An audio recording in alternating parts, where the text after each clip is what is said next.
ಹೀಗೆ ಗುರುಪ್ರಸಾದ್ ಅವರ ಕೊನೆ ಚಿತ್ರಕ್ಕೆ ಎರಡನೇ ಪತ್ನಿಯಿಂದಲೇ ಸಂಕಷ್ಟ ಎದುರಾಯ್ತಾ. ಗುರುಪ್ರಸಾದ್ ಅವರು ನಟಿಸಿ ನಿರ್ದೇಶಿಸಿದ್ದಂತ ಎದ್ದೇಳು ಮಂಜುನಾಥ 2 ಏನಿದೆ, ನಿರ್ಮಾಪಕರ ಬಳಿ ಪತ್ನಿ ಸುಮಿತ್ರಾ ಅವರು ಹಣಕ್ಕೆ ಬೇಡಿಕೆ ಇಟ್ಟಿದ್ದಾರೆ ಅನ್ನುವಂಥದ್ದು ಆರೋಪ.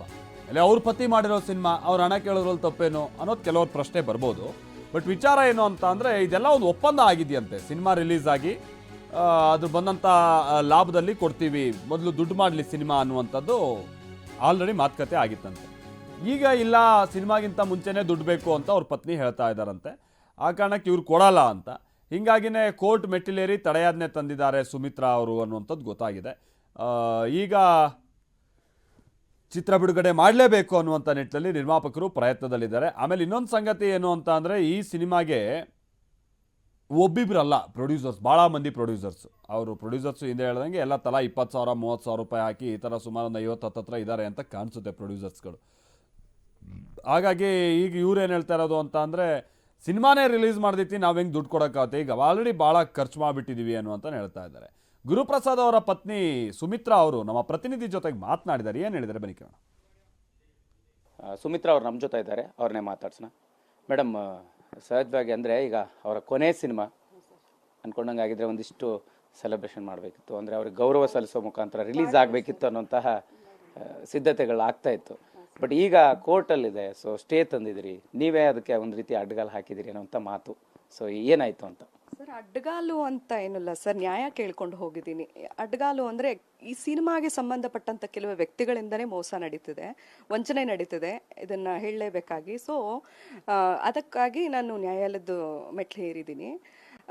ಅಂದರೆ ಸಿನಿಮಾಗೆ ಸಂಬಂಧಪಟ್ಟಂತೆ ನಾನೇನು ಬೇರೆ ಸಿನಿಮಾಗೆ ಕೆಟ್ಟ ಹೆಸರು ತರಬೇಕು ಅನ್ನೋದು ಏನೂ ಇಲ್ಲ ಸರ್. ಸಿನಿಮಾ ಅದ್ಭುತವಾಗಿ ರಿಲೀಸ್ ಆಗುತ್ತೆ. ಏನು ನಾನು ನ್ಯಾಯ ಏನು ಕೇಳ್ಕೊಂಡು ಹೋಗಿದ್ದೀನಿ, ಆ ನ್ಯಾಯ ಸಿಕ್ಕ ತಕ್ಷಣ ಅದ್ಭುತವಾಗಿ ಸಿನಿಮಾ ರಿಲೀಸ್ ಆಗುತ್ತೆ ಸರ್. ಫ್ರೆಂಡ್ಸ್ ಫೋರಮಲ್ಲಿ ಸಿನಿಮಾ ಆಗಿದೆ, ಸೊ ಬೇರೆ ಬೇರೆ ನಾವು ದುಡ್ಡು ಹಾಕಿ ಸಿನಿಮಾ ಮಾಡಿದ್ವಿ. ಜೊತೆಗೆ ರಮೇಶ್ ಅವರು ಸಪೋರ್ಟಿವ್ ಆಗಿ ಕೋ ಪ್ರೊಡ್ಯೂಸರ್ ಆಗಿ ಬಂದಿದ್ದಾರೆ. ಸೊ ಈ ಗುರುಪ್ರಸಾದ್ ಅವರ ಒಂದು ಅಂದರೆ ಪ್ರೊಡ್ಯೂಸರ್ ಆಗಿರಲಿಲ್ಲ, ಜಸ್ಟ್ ಡೈರೆಕ್ಟರ್ ಆಗಿದ್ರು. ಸೊ ಹಾಗಾಗಿ ನಾವು ಅವರಿಗೆ ಶೇರ್ ಕೊಡೋಕೆ ಕೂಡ ಒಪ್ಪಿದ್ವಿ.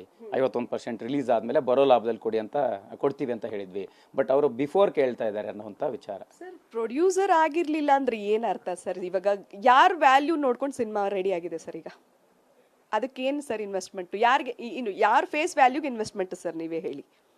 ಸೊ ಅವ್ರ ಫೇಸ್ಗೆ ವ್ಯಾಲ್ಯೂ, ಅವ್ರ ಫೇಸೇ ಅಲ್ವಾ ಸರ್ ಒಂದು ಇನ್ವೆಸ್ಟ್ಮೆಂಟು? ಅವ್ರ ಕಲೆ, ಅವ್ರ ಆ್ಯಕ್ಟಿಂಗ್, ಅವ್ರ ಸ್ಕ್ರಿಪ್ಟು, ಅವ್ರ ಡೈಲಾಗು, ಅವ್ರ ಚಿತ್ರಕಥೆ, ಅದು ಆ ಸ್ಕ್ರೀನ್ ಪ್ಲೇಗೇನೆ ಅಲ್ವಾ ಸರ್ ಪೇಮೆಂಟು? ಅದಕ್ಕೆ ಪೇಮೆಂಟ್ ಇಲ್ಲ, ಅವ್ರ ಶ್ರಮಕ್ಕೆ ಪೇಮೆಂಟ್ ಇಲ್ಲ. ತನ್ನ ತಲೆಯಲ್ಲಿ ಹುಟ್ಟಿರೋ ಸರ್, ಎಲ್ಲ ಸಿನಿಮಾ ಅದ್ಭುತವಾಗುತ್ತೆ ಅನ್ನೋದಿಲ್ಲ, ಎಲ್ಲ ಸಿನಿಮಾ ಕೆಟ್ಟದಾಗಿರುತ್ತೆ ಅನ್ನೋದು ಇಲ್ಲ ಸರ್. ಒಂದು ಏನೋ ಒಂದು ನಮ್ಮ ಸಿನಿಮಾ ಅಂತ ಶುರು ಮಾಡಿದಾಗ ಅದಕ್ಕೊಂದು ಬೆಲೆ ಅನ್ನೋದು ಇರುತ್ತಲ್ಲ ಸರ್. ಆ ಬೆಲೆ ಅನ್ನೋದು ಅವ್ರ ಫ್ಯಾಮಿಲಿಗೆ ಒದಗಬೇಕಲ್ವ ಸರ್? ನ್ಯಾಯಯುತವಾಗಿ ಒದಗಬೇಕು. ಎಲ್ಲ ಸಿನಿಮಾ ಲಾಭ ಮಾಡುತ್ತೆ ಸರ್, ಲಾಭದಲ್ಲಿ ತಗೊಳ್ಳಿ ಅನ್ನೋದು ಇವ್ರೇನೋ ಪ್ರಶ್ನೆಗಳು ಇಡ್ತಿದಾರಲ್ಲ ಸರ್, ಅದು ಅವ್ರಿಗೆ ಮಾಡಿದ್ರು. ನಮಗೆ ನ್ಯಾಯ ಕೊಡಿ ಸರ್. ಈಗ ನನಗೆ ನನ್ನ ಮಗುಗೆ ನ್ಯಾಯ ಕೊಡಿಸಿ ಸರ್.